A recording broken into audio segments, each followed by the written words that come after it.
Sanibonani momusha la ekhaya siyakwamukela hlala nathi usokozele wonke amaphupho esibe siwafunda. Ungabuza kwi-comment kanti-ke ikhona nencwadi yamaphupho iba u-500 sikuposela ngophepha. Phuthuma subscribe ku-YouTube sichaza amaphupho. Usifollow yonke indawo, sinalo i-page ku-Facebook sichaza amaphupho.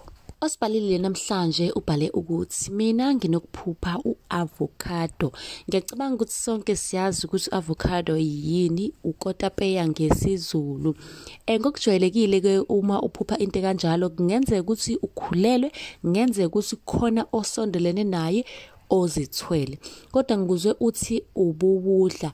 Kokunye kuyenzeka futhi kube ukuthi ke idliso, kungenzeka ukuthi abathakathi abantu ke abangalungile bebekudlisa okuthile ephusheni, bekudlisa ngephupho ngoba kuyenzeka kube khona umuntu ofuna ukukudlisa imithi le engalungile ekudlise ngephupho.